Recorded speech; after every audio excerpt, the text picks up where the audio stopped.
What's up, team?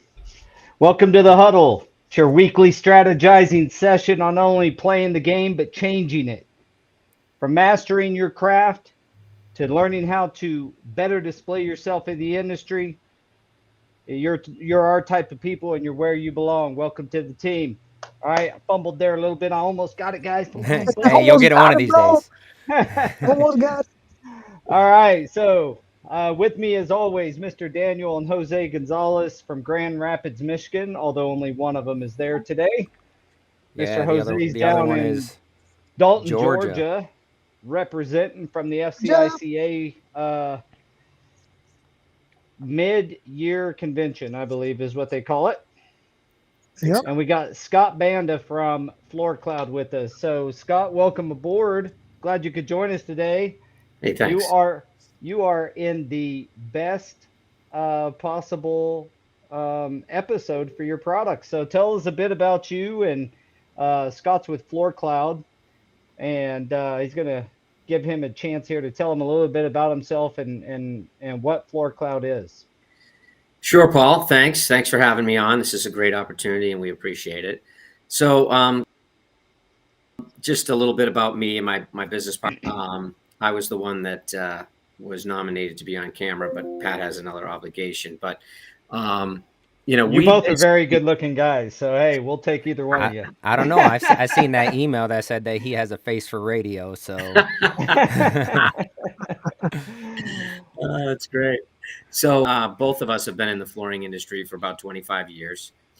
16 of my years were at Bostic, where I was the director of marketing and business development for North America. And Pat Mullins' experience, he started a company by the name of CMP Cements. And they manufacture leveling underlayments to primers, moisture barrier coatings, patches, things like that. And we came together because at Bostic, we were looking to build out our product line of surface prep products. And they were a regional brand expanding west. And we liked a lot of their products. So we put together a deal and we acquired their company. So Pat and I got to know each other from that and worked there for a few years. And then realized that when we saw some of the sensor technology that was really coming on the market, we felt that we could put together a system that would help all types of contractors basically identify issues in real time that would help really save and headaches from installation related failures or redo and things like that. Not only just flooring, but all the other interior finish trades, trades that are frequently impacted by building controls if the climate conditions aren't really maintained in the proper range. So that's a little bit about me and how Floor Cloud really was conceived.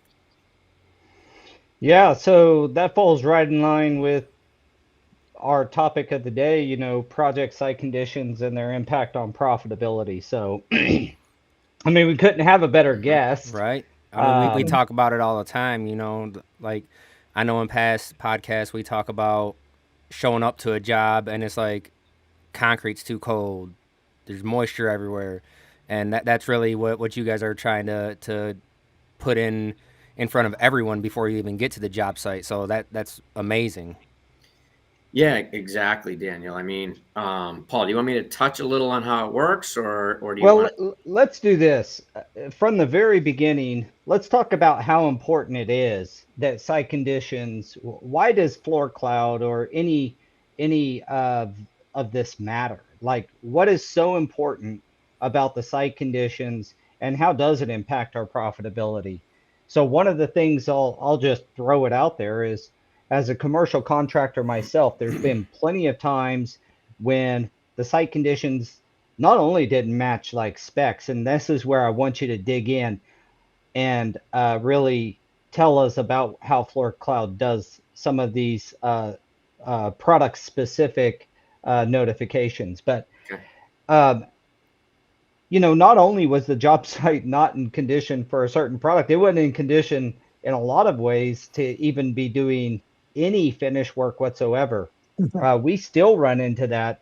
We have a project at the moment. I can't list it or else my client will kick me in the old rear end. But at the end of the day, we have, plastic on covering the windows, and we got a 50-degree slab over here, and 20 feet away it's 78, and the humidity is different in every different area, and we're like, these are thermoplastic products. Mm. They're going to expand and retract. What's going to happen when you kick on the HVAC? What's going to happen when you do get this enclosed?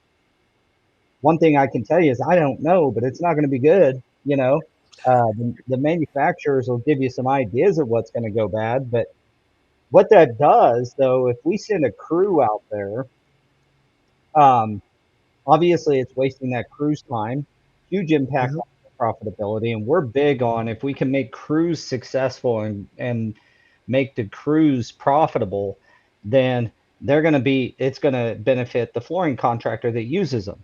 Yep. So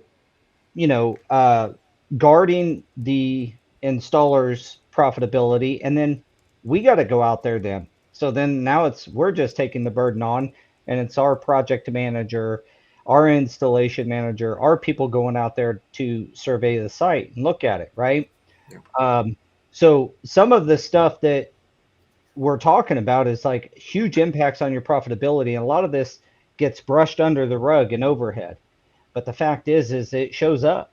And if you spend 4 hours with an executive level person out on your job site, if you pay them anything, you've lost 5, 6, $700. So, that's how I kind of look at the profitability impacts. And that's only talking about, you know, the temperature. When I say site conditions, because this will go a little deeper than just the temperatures and things that you guys monitor. It's also like the floor conditions and the substrate conditions and all of that stuff. So Scott, you have a very particular feature of floor cloud that I love. And just to set this up, it's basically once the products for a project are uploaded, you don't only tell them if the project's out of spec for, in a general term, you're telling them which projects are out of spec versus site conditions. Is that right? That is my favorite. Yeah, that's totally right. So a big part of what we have, right? So we have the mobile and desktop software. We have the floor cloud sensors. We tie into Wagner, the rapid RHL6s for concrete temperature and relative humidity. And then we have our database, and the database is a really powerful tool for us. The database is made up of over 18,000 products, and we're always adding products to it. Manufacturers are actually providing a lot of their data to us. But basically, that's where we keep the most critical specifications that the contractor needs, which are basically range, ambient relative humidity, a dew point, and then concrete slab relative humidity and temperature ranges. That stuff is really what is being measured or compared against every hour. So the way our stuff works is an ambient or even a Wagner as well. Every hour, we're comparing the site conditions against the manufacturer's specs of the products that you're working with. And there's no limit to that. It could be 100 products, it could be one product. And if things dip out of this spec range because building controls get turned off, GC, whether it's, heat or AC or too dry or too humid, you will get an alert, and it'll be specific to the product that's impacted, to the level of detail of what product, what section of the job, and the delta that it is off the manufacturer. Give you a sense. If it's only 2 degrees off, okay. If it's 10, 15, all right, we may want to get in touch with the manufacturer and get a little more guidance here or whatnot if we should proceed. Yeah, so to bring that around for like the audience and our installers that kind of frequent our podcast, that means less trips to the job site where you find out you can't install. That's from an installer standpoint, that is your biggest thing. And for companies, I mean, saving time and your crew's efforts. I mean, you guys up in Michigan, I can only imagine you get projects ever so often that are of the size that this really matters. I mean, am I right? Or am I right? I think we get I think we get more projects than not, especially during the colder months, where this is a very important piece to have. The not only in the commercial, but also, if needed, maybe a residential aspect, and to some extent. But let's just stick with the commercial industry right now. Like, it would tell us so much, and to have a report, and I'm sure that we would catch on to what's trending on that project, whether or not we should even make a phone call or share information to say, I don't believe you guys are ready, and this is why. But not only that, is it gives us literature to submit with backing from the standards required for specific materials, for us to not only have an argument with the general or the site conditions period, but it has that data to back it up. Yep. And that is worth its weight in gold in some conversations, especially let's just say the old school ones were like, no, we have a deadline, we need to meet it. And it's like, well, we can meet your deadline if we're not going to proceed, but if we were and it fails, what does that do for your client? What does that do for you? What does that Yeah. do for us? So Scott, tell us a bit from your background. I mean, where you came from. What do Yeah. manufacturers, how do they approach this stuff if an installer or a company installs product outside of the correct project site conditions? What happens with failures? Well, I think first of all, really from all and I'm working with more manufacturers now than ever. The manufacturers, of course, don't want to get involved in claims. It's litigious, it's expensive, claims investigation, and then the amount of, honestly, noise and meetings that go on behind the scenes at the corporate office, it's tremendous. And they really do, I believe, generally stick with their contractor and kind of come to the table. But they provide guidance for a reason. I mean, these products have, as the market creates more and more sustainable, sensitive products, this stuff's become more important than ever. They're gonna always defer to the published literature, but behind the scenes, what they come to the table with really depends, I'd say, on of the people involved, from what I've seen. In our system, and we're starting to get recommended by more and more manufacturers because they see it as a way to help people just be more productive, Paul, like you're talking about. I mean, it's the data that's objective and that can be presented to the stakeholders. You can provide it to the general contractor and you say, listen, based on these material specs, this site is not ready and we're going to be in jeopardy of having warranty problems. So you may want to take this, Mr. GC, and pass this to the owner who's pressing you. So you really help them have a more objective, even-keeled, logical, professional meeting and conversation once the data is in front of them. And that's what we're seeing all over the place. And I will say there's what we've seen, again, we have about 130-ish clients around the US and Canada now saying the same thing, that unrelated to one another. They're saying, this is the data that's allowing me to push back and get these site conditions to what they need to be.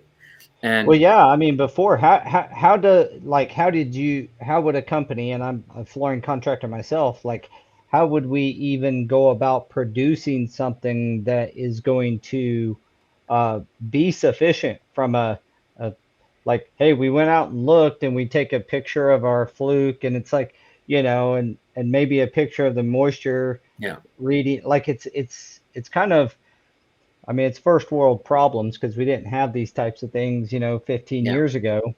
But still, there's a more efficient way, and it allows you to create a report and send it to your GC, and you can even add your GC to that particular project if you wanted, from my understanding. That's 100% right. I mean, as to what you more or less alluded to, it's manual. With manual comes time running back and forth, potential errors, transcribing readings, and then a bit of the honor system. So, with our system and what you just said about putting the general contractor on it and then not. And it's a great way for the flooring contractor or any really sub to get close with their GC. is say, hey, this is technology we're using to monitor the site. We'll give you a seat, put you on the system. You can see everything I can see.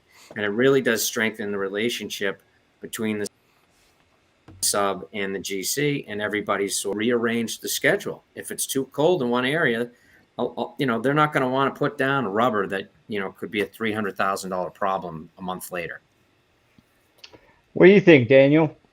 I think he's absolutely right. I think it's like, is it beneficial for us? Absolutely, but it's more beneficial for the GC because they're the ones that are, inevitably they're the ones that are going to have to come out of pocket if anything happens, right? I mean, we would like to think anyways, but I mean, for them to see everything that we see and in real time and say, hey, this isn't ready, and here's a link, so you can see exactly what I'm talking about instead of me having to do a report and then them coming back with, well, is this report accurate? Yeah. You're seeing exactly what I'm seeing at that exact moment, and that's absolutely beneficial for the industry. That's great technology right there. And that Daniel made a good point. Sorry, it just brings like we were on a project probably 10 years ago where it was in the middle of summer. There was, no HVAC, and they're trying to have us install this sheet vinyl, and the adhesive is not setting up. And it's just something like this would have been really, really beneficial 10 years ago when we were on that project. But, it wasn't around, but it is now. So that's where you can start implementing things and be ahead of, showing up on that job site and trying to explain to them that it's not ready. That's right. Yeah, so for the installers out there, like, ask your company if they know about Floor Cloud. If you're working for a shop, I mean, ask them if do they know about Floor Cloud. We can toss up the QR code probably here. Yep, I'm about to do that right now. And QR it and send them there and have them look at it, because it's not just a company benefit. This is really strives to reduce the amount of time that you're going out to the job site. Mm-hmm. Yep. So I do have a bit of a pushback for you, Scott. So I'm going to throw you a curveball here. What do you say to the flooring companies and installers who say this is the GC's responsibility? Why are they not buying why are GCs not just adopting and putting your stuff in and then reporting to us? Yeah, no, it's a good question.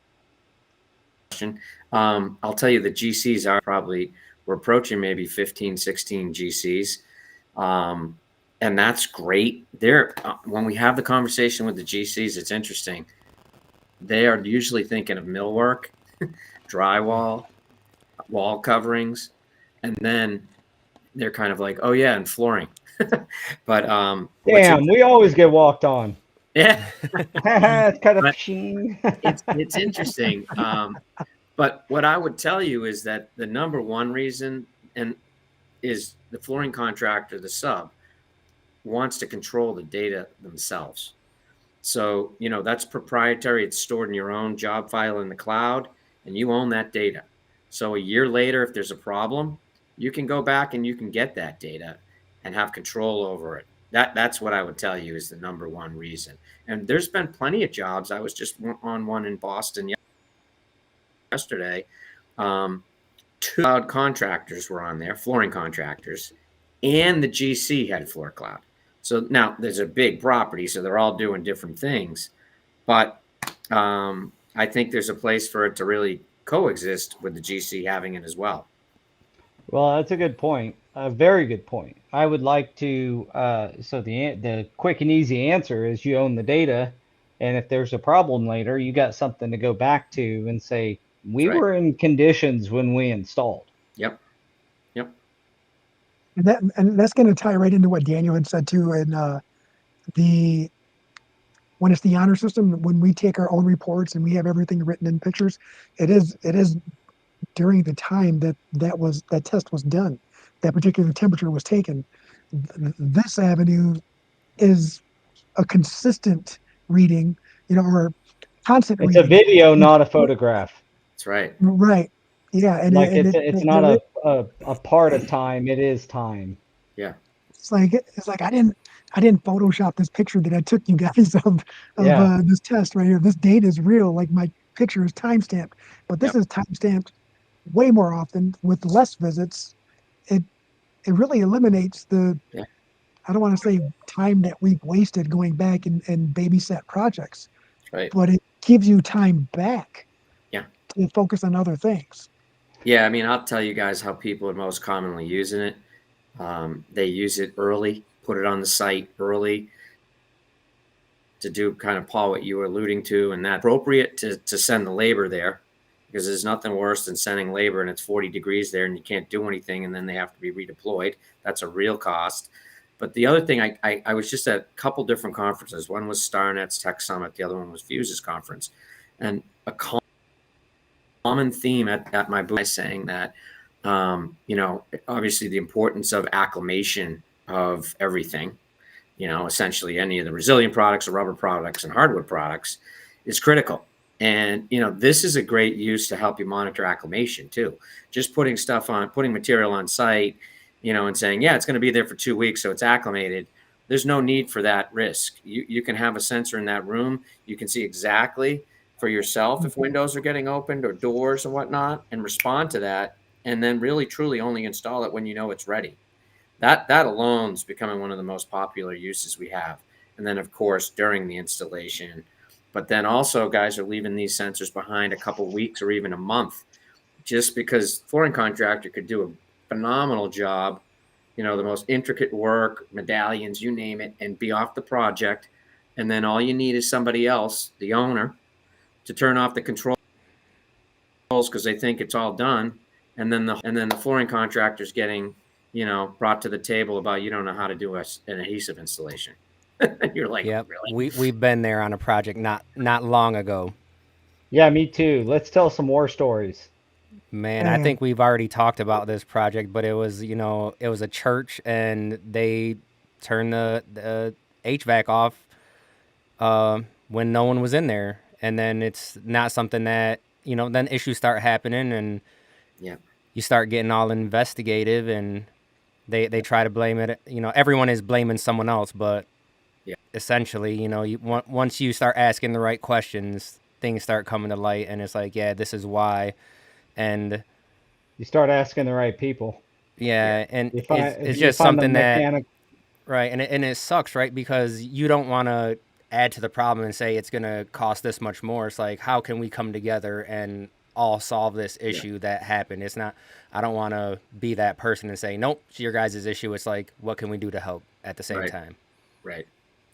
Yep. Yep. And Yeah, I had a sports floor that did the same thing. They ended up it was an outbuilding with its own HVAC, and they turned that sucker down to 50 degrees when it oh, was not being used. So 5, 6 days in a row, it'd be down in the 50s, and then they wonder why they start having failure. Uh, we went back and took care of it one time, and then the second time I was like, I've got to charge you for this. You're gonna have to keep this within 7% of what your day-to-day temperature is. I tell them 7. I've heard up to 10% difference. So if you're going to be a 72, you can be down, 7 plus or minus a bit degrees from that. But you certainly can't go from 72 to 50 all the time and then crank it up to 72 when you have basketball games or whatever in there. I yeah. mean, it just, yeah, it destroys flooring. How often do have you heard, Scott, from your clients that they do leave it behind? And you said a couple of weeks. Is that fairly often they're doing that? I'd say guys that are on it now that have been on it for a while are definitely doing that. And then we always we're trying to share as many examples of successes. Um, and once we start to do that, we need to do a better job of that. But once people start to hear that, they get it. Like your example of the cooling one, Northeast, Midwest, all these hot areas when they're getting schools ready, as you guys know, super tough timeline. Things are generally not that cool. They're uncontrolled, and then they slam on that HVAC, crank the AC, and the sites that have our sensors, basically, you'll get an alert right away. You might see some gapping where it starts, but you'll be alerted early on, and you can get in there and let somebody know that, hey, that stuff's supposed to be cooled 1 degree a day for 7 days or whatever. I'm convinced a lot of these mistakes are. There's a lot of materials. Not everybody knows the nuances behind it. But you're really kind of taking all those mistakes off the table if you keep this thing there for a couple weeks. We had a 110 unit condo complex out in LA. It was like 105 degrees out there. Same thing. This was LVP. They got in there, saved that. It was a massive Mondo job in Connecticut that we saved because the owner had turned off the controls, not the GC. The GC was sent the alert. They got in there over the weekend, turned it all back on. And I was told by that contract, $1,000, argument. So though for the cost of having Floor Cloud on there for a couple weeks or a month, it's peanuts compared to what it's saving. Yeah, and you could be the hero. And you can I be. I got a question for you, Scott. Yeah. And sorry to interrupt you there, Paul, but do these sensors have the ability to measure negative, positive air pressure? So they measure barometric pressure. Is that what you're referring to? So primarily for locating the device. So they are GPS tracked within 30 feet. But then if you go vertical, we have the ability to look at barometric pressure, which tells you how far above sea level the unit is. So you can get a sense of what floor it might be on. I'm curious though, why do you?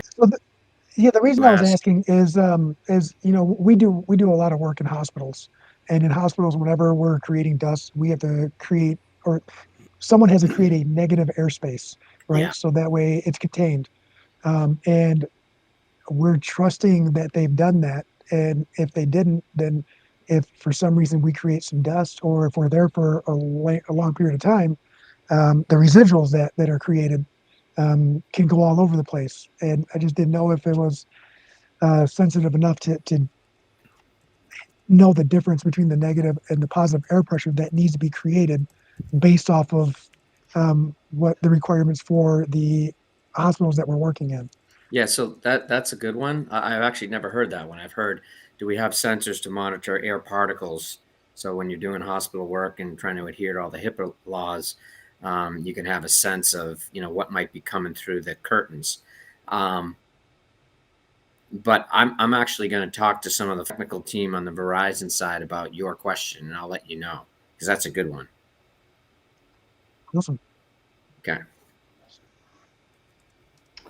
So back on the topic here, obviously it's you kind of are the topic for this, but in void of floor cloud, guys, you still need to, obviously site conditions are like, you got to do it the manual way. I mean, you got to get out there and make sure your site conditions are correct, because manufacturers, when you may have a great relationship with them, but not always. I mean, if you don't do a ton of forbo and then you do a forbo job and it fails, you're not gonna be buddy with forbo or what have you. So the key here is kind of getting out to your job sites, checking in on it. Even installers, get with your company that you work with, or if you're doing a job on your own, making sure those site conditions, your ambient temperature, obviously your moisture and your RH of your concrete, your dew points, those things are really valuable information for you to make sure that your flooring is going to perform. Now, on a part that Floor Cloud can't solve for, is, I don't think, guys, is substrate conditions past humidity and temperature. So it doesn't tell you how much you have to sweep, how much you got to clean. It doesn't how tell you messed that. up the concrete is, or but when you're faced with those conditions, when you guys get out to a job site, let me ask you it this way. You got a new project, it's a remodel, the substrate's going to have something, but we can't always assume when we're bidding jobs that every floor is just demolished and we're going to have to cap the concrete. We'd never get a project, right? So how do you guys go about that when you first, like, how early do you get out to your job, um, and look at the substrate and start, you know, having some considerations for floor prep or grinding or those kinds of things? That's depending on the deadline, and how far out it is and how compressed our schedule is at the moment. You got to be out there at least 2 weeks prior to, so that way you have a little bit of time to adjust, especially when it's a prep issue. Um, we don't I always love have it that when the luxury. GC tells me like, "Hey, this floor is jacked up. You need to come look at it." But that just doesn't happen all the time.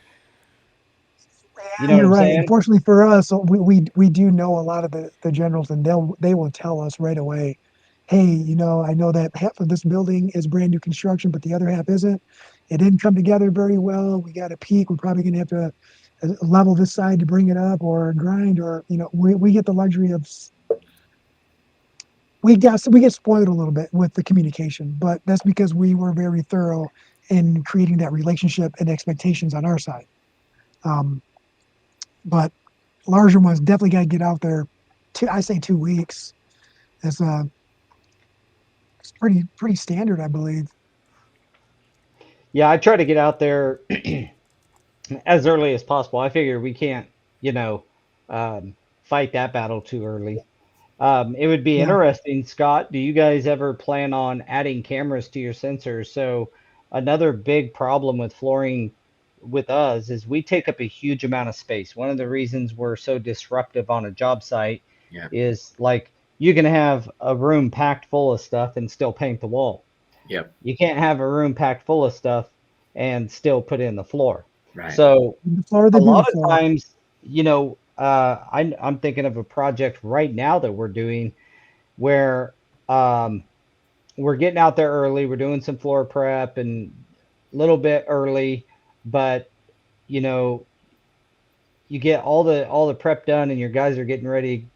Go out there and start sanding floors and doing stuff. And you get there, and the room's absolutely packed full of stuff. Like Yeah. it just packed full of every other trade stuff, Yeah. right where you're supposed to start. Yeah. Do you guys have a future plan of adding a nice little camera to the outside so a guy like me goes out, sets a sensor, Yeah.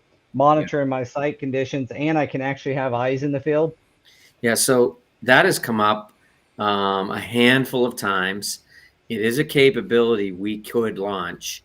There are sensors that we can connect right into what we've built. Our platform is really into all different sensors. Um, we're just kind of a little apprehensive to do that right now because we're worried about people feeling that it's a big brother thing, and are those sensors going to go missing because of that.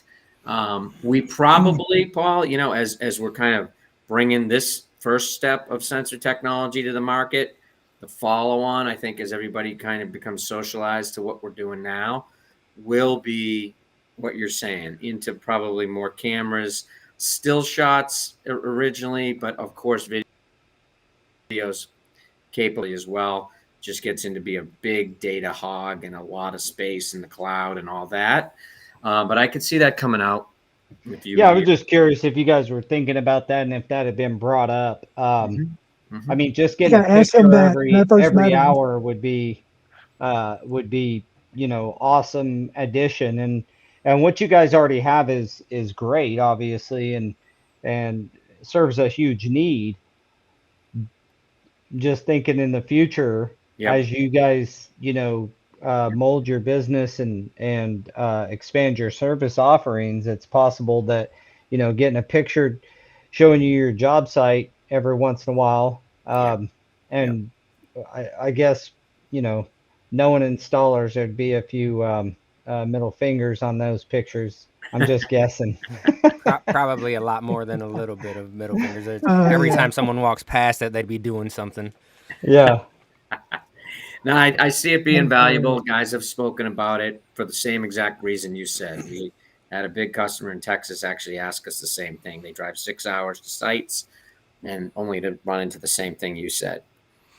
Yeah. And then, like you said, like Big Brother's watching, right? But I mean, at Yeah. this point, it's 2024. You kind of gotta think that someone is watching you all the time anyways. So if Yeah, it's not that yeah. camera, there's another camera right around the corner that's going to be watching you.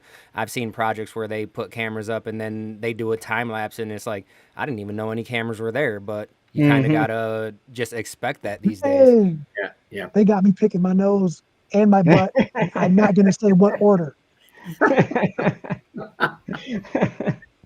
That's disgusting. I know. All That's right, so back on track here. So I got a question when you for you guys up there, just commercial flooring contractors in general, when you have had those conversations with your end user and the site condi or your contractor, whoever you're working for, and the site conditions are not up to par, and let's use the old way, pre floor cloud.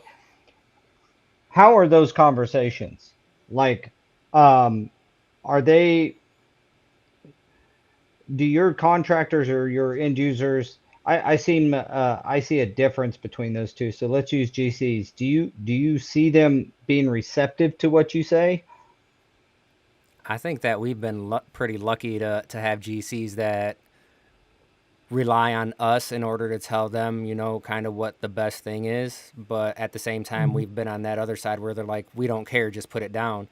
And it's a lot of pushback. And that's where, our buddy Paul Stewart gave us some tips on that about having, things signed off by not only the GC, but the owner and the architect. Mm. And then I think once you present that form right there, that's when they're kind of like, all right, let's maybe we should wait or do something about just this so that way it's just right. turn in the change order. Just turn in the change order. We'll get it taken care of. Yeah. Um, Yeah. Daniel's Well, right, and to add to what Daniel said is if you're an installer out there and you are not doing your best or making your best effort to even track project information for yourself, um, do yourself a favor, get a notebook, take some pictures, and do it. Especially if something is out of line. If you're uncomfortable for an install, try to have some kind of information or literature that you are tracking yourself, because a photo with a timestamp, a concern, an email, a text message with some concerns could actually help you at the end of the day, especially when there's an argument or a case being created against you because of a potential failure or a failure. yeah, and if Be, you're be, if you're if you're on Go Carrera, you can take those pictures, toss them right in the chat, yeah, and put your concerns in the chat. Um, those types of things, those documentation, you documenting your project and the condition that it's in, or even things being in your way, that goes a long way. Yeah, I created Go Carrera to be transparent in many ways, yeah, transparent into the installer's skill and ability, but transparent into the job site and what the installer has to go through, transparent on change orders. The key here is if you don't have Go Carrera and you ain't got Floor Cloud, then you do what Jose was just talking about and document it yourself. Protect yourself. Make sure that you are, bringing your expertise to the table. I mean, that's what installers were here for, is to really say this is. I mean, the company should know.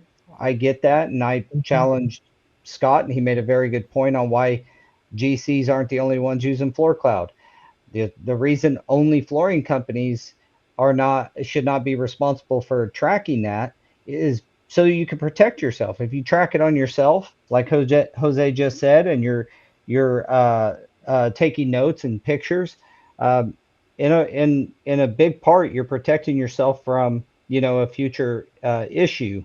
So yeah, we always yeah, talk about, I mean, it's almost every podcast that comes around to communication in some sort. And that's really what Floor Cloud does in an automated way. It's what Go Carrera does in a very automated way. We just all have to participate in these new technologies and push them to your manufacturer, push them to your GCs, push them to your flooring contractors that you're working with. yeah, yeah. I don't even think it's the pushing them. I think it's the educating them as to the benefit, Yeah, right? Pushing it to them is like you're trying to sell them on something. But I don't. I think this is something that is more beneficial than it is the dollars it can save, the dollars it will save, the dollars it has saved. Like Yeah. Fair just a point. no-brainer, especially. Yeah, I Fair mean, point. what we say is, the flooring contractors that adopt technology earlier definitely separate themselves from the competition, right? When they're going after certain projects and they're talking about using technology, whatever it is, they're a resource to their client, and they're looked at differently than other guys in the market. So we encourage people to really get out front, pitch the stuff, best of breed quality control, and all that, just to separate yourself from the pack. Yeah. Well, and I'll say one more thing for the installers is like there's nothing worse than doing this bang up craftsman style job, whether it's a bunch of circles in your sheet vinyl or like curves and just different stuff, and you're very proud of it, and then it fails because you got a bond failure because of site conditions. That that sucks all around. And so the one That's a way you heartbreaker. can, you know, protect yourself there is make sure your job site that you're well documented if you're you know being forced into installing outside of conditions. And the form that Daniel was talking about was just merely the sign off form for any flooring companies that are on here.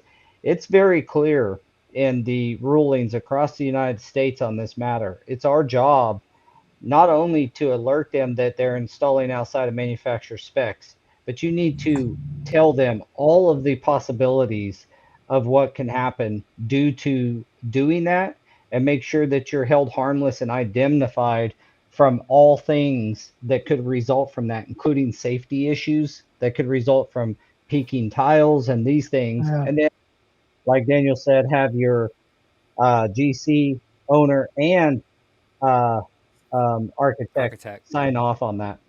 Yeah. Yeah, Yeah. and like there was a project that we were on, this years ago, before floor cloud was on our radar, and I mean it didn't take much to monitor site conditions, right? But we'd physically have to be there. It's going to Home Depot or your box store and buying the thermostat that keeps track of the temperature and humidity. I mean, it's kind of cheap insurance, right? But still, that's something. That job site was an hour and 20 minutes away, so that's where the pictures came in too. Where every morning I'd make my rounds, take a photo of them. That way I have daily readings. But that's Better than only nothing. I mean, floor clouds better than nothing. obviously Yeah. obviously a far superior. And your sensors, I'm going to give you, as we close out here, I'd like for you to tell us a little bit about the quality of your sensors, Scott, and what sets you apart from going down to Home Depot and doing that. You and I have had previous talks about that, so I want you to kind of touch on that, because one of the things, you know, what Daniel was hitting on there is 100% true. Something's better than nothing. Yeah. Yep. Yeah. So, So tell us a bit about the sensors and what makes them so special. okay. So these sensors are basically came out of two different use environments that we thought made great sense for our trade. Basically, they standards for accuracy as they were used during COVID on pallets of vaccines that were then shipped around in the cold chain logistics process. So there's a real tight tolerance around how that stuff has to be measured and recorded. I said earlier, there's a GPS tracking to it to within 30 feet. But they can be regarded as an asset tracker. And that's basically something that is being put on backhoes and bulldozers and heavy equipment on sites.